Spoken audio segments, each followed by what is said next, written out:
Fala pessoal, então, dando continuidade aqui ao nosso curso de Python do Coding Tank, nessa aula eu vou falar para vocês sobre uma outra estrutura de controle de fluxo, ou seja, uma estrutura que também vai te permitir alterar o fluxo de execução do seu código, o fluxo padrão, que é linha após linha.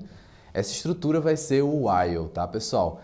O while é uma estrutura de laço condicional, ou seja, quando você tiver que repetir um mesmo trecho de código ali inúmeras vezes e você realmente não sabe quantas vezes você quer repetir aquele trecho de código, então o while vai ser ideal para você, porque ele vai ficar executando até que uma determinada condição seja satisfeita. Então olha só, o que o while significa no inglês? Enquanto. Então é exatamente essa a ideia. Enquanto uma determinada condição for satisfeita, continua executando. Quando ela não for mais satisfeita, aí sim ele vai interromper aquele fluxo de execução. Beleza? Então, para que você possa entender um pouco melhor, vamos aqui para a minha tela. Eu trago aqui para vocês um fluxograma, tá? Que ilustra um exemplo que vai ser bem legal da gente desenvolver. É uma espécie de game aqui, em que inicialmente a gente vai sortear um número. Nesse caso a gente não vai realmente sortear, mas a gente vai, sei lá, escolher um número ali qualquer inicialmente no nosso código e, claro, salvar aquele número em uma variável. Logo depois, a gente vai pedir para o usuário digitar um número. Então ele vai informar ali um número para a gente para ver se dá match com o número que a gente definiu anteriormente.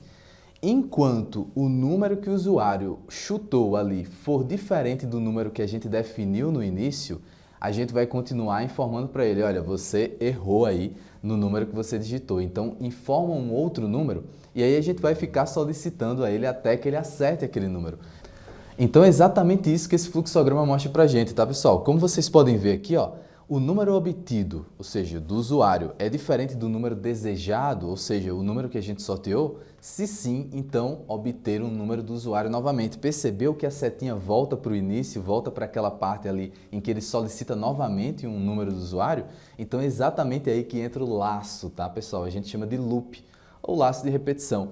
Agora, se o número obtido do usuário não é diferente do número desejado, ou seja, o número sorteado, aí sim a gente vai imprimir para ele e você acertou o número. Legal, né? Esse exemplo aqui é uma espécie de gamezinho mesmo e a gente vai codificar isso aqui, então vamos lá para o VS Code e vamos começar a criar aqui o nosso código em Python. Para isso eu vou, mais uma vez, criar um novo script aqui, vou chamar ele de while.py, certo? Então criei aqui um novo código e vamos lá. Primeiro eu vou criar uma variável aqui chamada número sorteado. Obviamente eu não vou sortear um número aqui, porque senão a gente entraria em outros méritos aqui, tá pessoal, que não vem ao caso aqui nesse curso, mas já fica aí a dica para você, depois pesquisa aí no Google, como gerar um número inteiro aleatório utilizando Python. Aí você pode até adaptar esse código, eu tenho certeza que você vai gostar. Mas enfim, nesse primeiro momento eu vou gerar um número qualquer aqui, eu vou colocar 15, por exemplo, tá? E aí eu vou pedir para o usuário digitar um número para ver se ele acerta. Vamos acompanhando aqui comigo, tá? Ó, número escolhido. Então eu vou chamar de número escolhido. Vou criar aqui, obviamente, um input, né? Porque a gente precisa solicitar isso para o usuário. Vou dizer a ele, ó, informe um número entre 1 e 20, por exemplo. Vamos supor que o nosso game aqui é entre 1 e 20 os números. E aí eu vou converter, né? Claro, a gente precisa converter aqui para inteiro, né? Então, ó, converti esse número para inteiro. Bom, o que eu poderia fazer aqui? Lembra dos vídeos anteriores que a gente falou sobre o if, sobre as estruturas condicionais?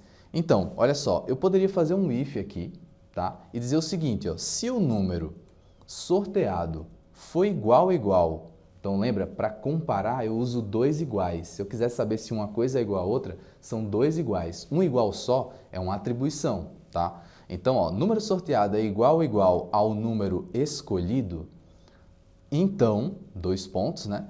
Dou um Enter e aí eu imprimo. Você acertou. Beleza? Do contrário, eu imprimo.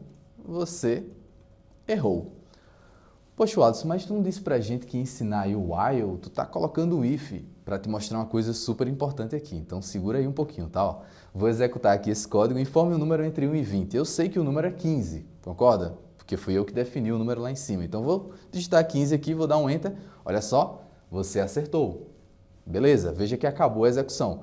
Mas qual é o problema desse código aqui, pessoal? Eu vou executar ele novamente e vou digitar um número errado. Então vou colocar aqui, sei lá, 10. Quando eu digito 10, ele diz que eu errei e simplesmente acabou. Eu não tenho mais tentativas, percebeu? É só, se acertou, imprima você acertou. Do contrário, imprima que errou e acabou a execução. Mas e se eu quisesse repetir? Se eu quisesse dizer para o usuário, poxa, você errou, tenta novamente, e aí quisesse dar infinitas chances ali para ele conseguir acertar. É aí que entra o enquanto, ou seja, o while. Então é aqui que a gente, ao invés de utilizar esse if aqui, ó, eu vou apagar esse if aqui, a gente vai utilizar o enquanto, o while. Então vou vir aqui, ó, enquanto. Então sempre tenta ler em português, tá? Lembra que é em inglês que a gente tá escrevendo basicamente aqui no Python. Então, ó, o while, ou seja, enquanto o número escolhido pelo usuário for diferente, como é que é diferente? Exclamação igual, tá? Do número sorteado. Então, enquanto um número for diferente do outro, 2 pontos, veja que a estrutura é super parecida com a do if, concorda? Muito parecida, você vai dar um Enter aqui e aí você vai dizer, ó, enquanto um for diferente do outro, o que é que eu preciso continuar fazendo? Preciso dizer para o usuário, olha, você errou, tente novamente, informe um outro número, tá? Então aqui eu vou justamente colocar um print inicialmente e vou dizer, ó, você errou o número, tente novamente, beleza? E aí aqui embaixo eu posso até copiar esse código aqui, ó, concorda? Se eu copiar esse código e colocar ele aqui embaixo, o que ele vai fazer? Ele vai executar novamente a solicitação para o usuário. Olha, informa um número entre 1 e 20, então ele primeiro vai dizer que o usuário não acertou, tente novamente, e depois vai dizer, informe um número entre 1 e 20. Tá bom? Agora, qual é o cuidado que eu gostaria de destacar aqui para você? Muito cuidado com o while. Por quê? Com o while você pode facilmente gerar um loop infinito. O que é um loop infinito? É quando você simplesmente nunca sai daquele laço de repetição. Observa que se não existisse essa linha de código aqui, ó, vou comentar essa linha, como é que eu comento? Posso colocar aqui um jogo da velha no começo, né? A gente já falou sobre isso. Então, vê, se não existisse essa linha solicitando um novo número para o usuário, sempre, se o usuário digitar um número diferente de 15 aqui no começo, sempre esse loop vai se repetir. Concorda? Vai ficar aqui infinito dizendo você errou, tente novamente, você errou, tente novamente. Tanto é que se eu executar esse código, eu vou executar até para mostrar para vocês, não se assustem, tá? Mas se eu digitar 10 aqui, ó, veja que ele vai ficar mostrando você errou, tente novamente infinitas vezes, até eu dar um Ctrl C, tá? Se isso acontecer com você, já fica a dica, sempre válido, né? Então, ó, Ctrl C, ele interrompe o fluxo de execução. Maravilha. Só que aí, ó, quando eu peço novamente o número para o usuário, veja, essa variável que está aqui no while, ela pode alterar, ela pode mudar de valor. Então, isso impede que eu tenha um loop infinito. Qual é a dica que eu dou, então?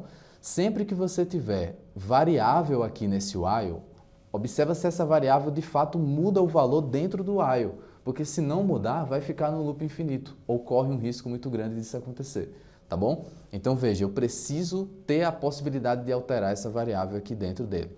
Agora eu posso salvar, quando eu executar esse código, aí sim eu tenho aqui, ó, informe o número entre 1 e 20, eu vou colocar 10.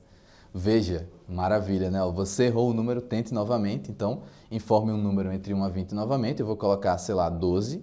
Você errou o número, tente novamente. E quando eu digitar 15, aí é que está o ponto, ó. Digitei 15, simplesmente acabou o laço.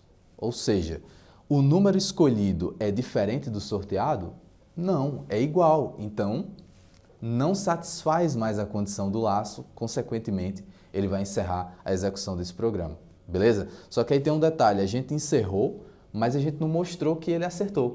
Então o que é que falta? O que é que você poderia fazer para finalizar esse código aqui, esse game, né? Você poderia colocar um print aqui no final e dizer, ó, parabéns, parabéns, você acertou. Beleza? Salvei, agora eu vou executar novamente, vou vir aqui embaixo, posso digitar 10, errei, 12 também errei, 20 também errei. Quando eu digitar 15, parabéns, você acertou. Perfeito, né? Então olha que legal, pessoal, a gente consegue aqui com o while fazer essas estruturas de repetição que são, a gente disse que não controladas. Por quê? Porque ela pode repetir infinitas vezes. O que é que vai acontecer? Vai depender do que o usuário está digitando, concorda? Porque se você diz, ó, coloca o número entre 1 e 20 e a pessoa fica colocando o número que está fora desse escopo, vai continuar rodando ali infinitas vezes, beleza? Por isso que a gente disse que é não controlado, mas pode ser muito útil. E, inclusive, pode também ser uma estrutura controlada. Você sabia disso? Como que a gente pode fazer uma estrutura controlada com o while? Esse é o segundo fluxograma que eu trago aqui para vocês. Olha só, vindo aqui ao lado, você pode criar uma variável contadora. Então, olha só, eu criei um contador aqui, ó, nesse fluxograma que inicia em 0. E aí eu faço uma comparação. O contador é menor do que 5? Se for menor do que 5, eu incremento ele. A gente chama de incremento. O que é um incremento? É você somar 1. Nesse caso aqui, eu estou incrementando 1. Então, você vai adicionar mais 1 no contador. Então, agora ele vale 1. E aí você volta para a comparação. O contador é menor do que 5? Se ele é 1, ainda é menor do que 5. Então, o que é que você faz? Adiciona mais 1 nele. E aí, você vai fazendo isso várias vezes até que o contador seja maior do que 5. Quando ele for igual, no caso, né, porque essa comparação aqui é se ele é menor do que 5, então quando ele for igual, já não satisfaz mais essa condição. E aí seria o fim desse laço de repetição. Vamos tentar implementar isso aqui para fechar a nossa aula aqui de while? Então, olha só, a gente pode voltar aqui para o nosso código. Eu vou até colocar aqui exemplo 2, tá? Estrutura com contador. E aí a gente faz o seguinte, ó, exatamente o que está naquele fluxograma. A gente começa um contador como valendo 0, né, inicialmente, e aí a gente faz um while, ó, enquanto esse contador, essa variável contador aqui, ó, for menor do que 5, então 2 pontos, né? Você sempre tem que colocar esses 2 pontos, não esquece, tá? Aí eu vou imprimir esse contador para a gente poder ter algum retorno visual, né? Então eu vou colocar um print aqui dentro desse while. E aí aqui embaixo, veja, mais uma vez o risco do loop infinito, percebeu? Se eu não alterar essa variável contador aqui dentro do while, esse loop nunca vai acabar. Isso é um grande problema, então, mais uma vez, muito cuidado com isso, tá? Mas você pode simplesmente vir aqui e dizer, ó, eu quero que o contador seja ele mesmo, ou seja, o valor que ele tinha anteriormente, mais 1. Então, com isso aqui, a cada laço, né, a cada repetição desse laço, ele vai incrementando uma unidade no contador. E aí, dessa forma, se eu executo esse código aqui, ó, vou rodar. Primeiro ele vai pedir para eu informar um número entre 1 e 20, eu sei que é 15, né, então já vou colocar direto. Parabéns, você acertou. E aqui está a repetição, ó, 0, 1, 2, 3, 4. Por que não mostrou 5, pessoal? Não mostrou 5 porque eu quero que isso aqui seja executado enquanto for menor do que 5. Então, no momento que for 5, acabou a repetição, beleza? Ou seja, você quer fazer uma repetição 5 vezes, 10 vezes, basta você utilizar uma estrutura semelhante a essa, tá? Eu posso mudar aqui para 10, rodar, veja aqui, vou digitar aqui 15, ó. Ele fez 10 vezes, de 0 até 9. Então, você pode definir quantas vezes você quer rodar. Mas aí, pessoal, existe uma estrutura no Python que ela é melhor para a gente criar estruturas controladas de repetição. Quando você tem um número fixo ali que você quer utilizar para repetir. E essa estrutura a gente vai ver em aulas posteriores aí. Então, espero que você tenha gostado dessa aula e a gente se vê, então, no nosso próximo vídeo.